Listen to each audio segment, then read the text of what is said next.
Namazın maqsadi Allohni esga oluv. Biz namazga basabız, mana maqsadi Alloh taolani esga oluv.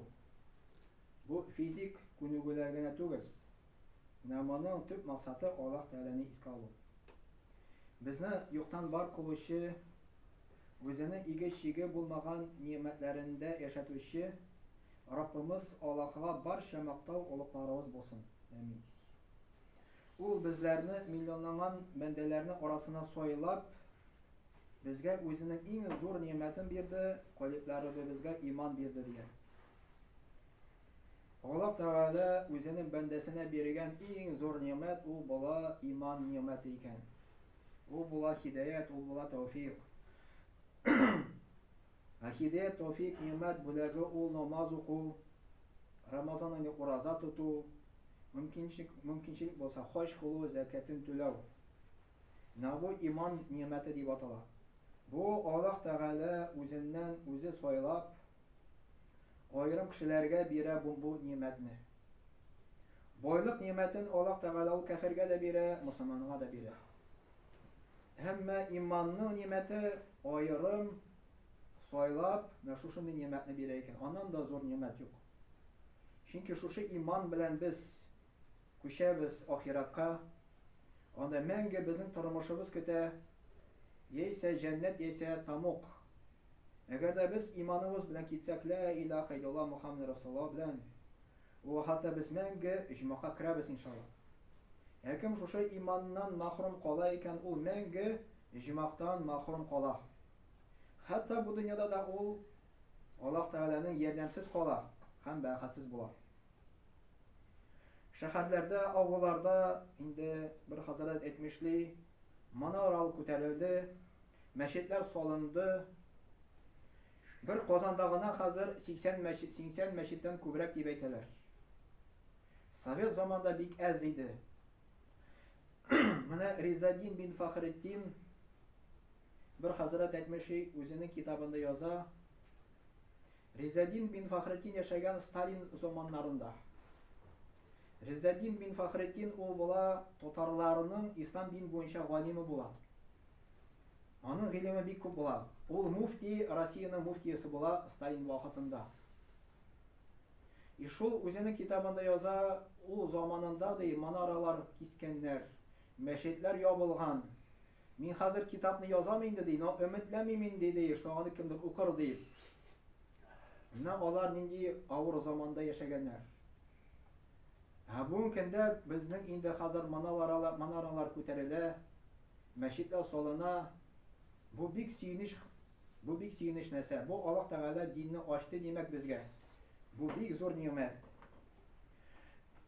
Ko'p masjidlarda degan, mana shaharlarda yoshlar ko'p keladi, hatto onda o'rin da yetmay kishilarga. O'rin da yetmay. Mana qo'y bir masjidlar bor, 1000 kishi siya, hatto onda 1000 kishi siyib da, hatto onda o'rinlar da yetmay. Qo'y bir yerda o'rinlarda o'qiylar onda namozlar. O aldagana ol az bo'lib ko'rinar kishilar. Masjidga namozga yurishchilar orasida endi 5 yil o'quvchilar bor, 10 yil, 15 yil namoz o'quvchilar da shoqdi degan. Hamma namozning ishtaligi bo'yicha shu darajada qolalar degan. Mana namozning ishtaligi bor hali. Namoz u tan ko'nikuvlarigina tugul. Da tishqi yoqdan qarasan u tan ko'nikuvlar. Biz kunini fizik yoqdan tan ko'nikuvlar yasaymiz. Namozning maqsadi u tan ko'nikuv tugul, u ishtaligi, onim Alloh bilan silashuvi. Zoif qullar tavligina 5 martaba g'alamlar xo'jasi, har narsani ko'rishi, eshitushi, qayg'urtushi bo'lgan Alloh qarshina bosalar. Biz zoif qullar Alloh qarshina 5 martaba bosamiz. G'alamlarning xo'jasi qarshina bosamiz. U har narsani ko'ra, u har narsani eshita, u qayg'urta bizni Alloh taolo. Shu Alloh qarshina biz namozga bosamiz. Alloh taolo aytdi Qur'onda: "Innani ana Allohu la ilaha illa ana. Fa'budni va qimis solata li zikri." Toha surasi 14-oyatda Alloh taolo aytdi: "Bizga men Alloh deydi. Mendan boshqa ilah yok diye Allah Teala ayta. Miyana tabınıгыз diye. Ham namaz okıгыз diye, ne için diye? Meni zikr iter için, meni iskat çürür için.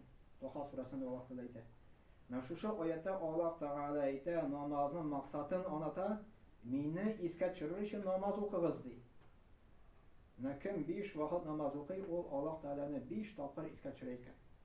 Eğer de onun hoşukluğu bulsa namaz içinde. Eğer de kişi şu aytıp namazını okumayken, hoşukluksuz, yani iştedigi yok iken, namazının asıl maksadı ütelmi demek. Namazın hikmeti Allah'ını zikir etu, yani iskat çürü. Küngelim, dilim hem bütün tenin bilen Rabbini iske alı bulup tura degen. Ne biz Allah Teala'nı küngül bilen, til bilen, bütün ağzalar bilen Allah Teala'nı iske çürüyoruz namazda. Emme tennin namaz, emme tennin namazlıkta bulup, kalbin dünyada, koydadır kibette, bazarda girse, bu gafil kalb bilen kılınan namaz bula degen. Mesela gafil kalb. Rusçalı tercümeyle 5 ne degen?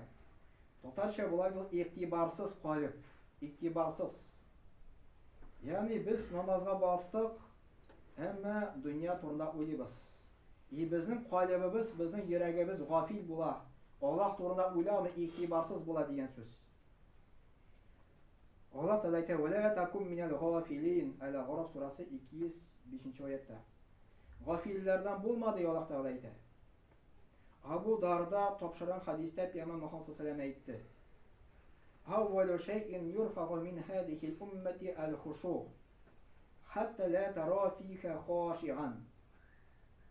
Muhammed Peygamber sallallahu aleyhi ve sellem aytti. Bu ümmet en birinci yoğaltaşak diye nerse huşukluk, tübençilik yani. Ahir şekilde sen ümmetten bir huşukluk iyesin de görmezsin diyen. Bu sahih hadis, Tabarani bu hadisini getire. Muhammed Peygamber sallallahu aleyhi ve sellem bu ümmetinin diyen söz Müslümanların yani. En birinci nesel yoğaltaşak namaza huşukluk, namazın işteligi, yani tübençiliği. Ahir şekilde de sen ümmetinin bir huşukluk iyesin de görmezsin diyen. Mine tübençilik yürekten başlana diyen. Yüreksiz okılgan namaz, kıyaşsız gün, jansız ten kebek. Yürek tübençil bulganda gana teninin bar ağzaları da tübençil bulan. Gözü de, yüzü de, tavışı da. Allah Teala ayta Kur'an'da. Yevme izi yettebiğune dâgiye la gıvece lehu. Ve khâşatil asvâtu lirrahmani fe la tesma'u illa hemse. Toha suresi 108. ayette Allah Teala ayta. Kıyamet gününü onlar ferişte ortadan yarı barırlar. Tavışları Allah'a karşında tümençil bulur. Sen onların pışıldavlarını işitirsin. Allah Teala bu ayette kıyamet gündeki bulan halini bizge ayta. Kıyamet günde Allah karşına basqaş, onda bir kimde kışkıra olmaz. Tıptığına bütün kişi bulur, pışıldavlarını işitirsin diye. Ne bu Allah Teala şu ayette anlatan huşuğunun manası. Nese etkenleri anı başlagança biz namazını okurga gerek. Ya eyyuhellezine amenu la taqrabus salate ve entumus sukaru hatta ta'lamu ma taqulun. En-Nisa suresi 43. ayette Allah Teala ayta. Ey iman getirişçiler, isirik halde namaza yakında barmağız. Hatta özünüzün nese etkeninizi anı başlagança kadar diyen. Şu ayette Allah Teala ayta isirik halde diye namaza basmağız diye. Koy bir galimler aytkenler şu ayetten anlatma bergende. Köpme namaz okuşular bugün hamır içmeyler diye. Hem namazda nese aytkenlerin bilmeyler diye. Çünkü onlarını dünya turmuşu isetken dediler. Yani biz bunda cemaat kelebez Allah Teala'nın bir gene tapır iskaçırabız atnağa. 1 saat, yani 15 minut, 20 minut. Başka vakitte biz dünya içinde yaşayız. Şunun için biz namaza basqaş Allah Teala'nın turunda iskaçırga bik ağır çünkü günügüler yok. Güne 5 vakit namaz oku yok. Шуның өчен безгә намазда төрле дөньялар керә. Кемгәдер кибет керә, кемгәдер базар керә, кемгәдер үзенең бухгалтерский учет керә. Ни сәбәпле? Чөнки намазга без игътибарыбыз бик әз.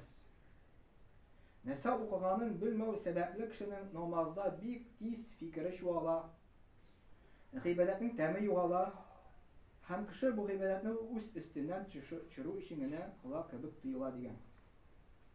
Менә без намазны укыйбыз, как будто без үзебездән төшергән кебек кенә галочка өчен генә укыйбыз. Тәмен сизмибез, чөнки намазның эчтәлеге булмаңа күрә.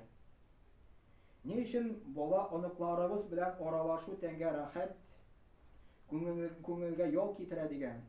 Алар бөтен нәрсә, алар белән бергә бөтенсе онытыла. Сине юктан бар итүче, яратучы һәм кайгыртучы Раббың белән сөйләшкәндә күңел рәхәтләре кая китә дигән. Ни өчен бәндәләр Аллаһы белән турыдан-туры аралашуның тәмен татый алмыйлар дигән. Менә шушы дөньяга чумганга күрә, Аллаһ Тәгаләне бик әз искә төшергәнгә күрә, теге дөнья турында уйламанга күрә, шуның өчен без намазда тәмен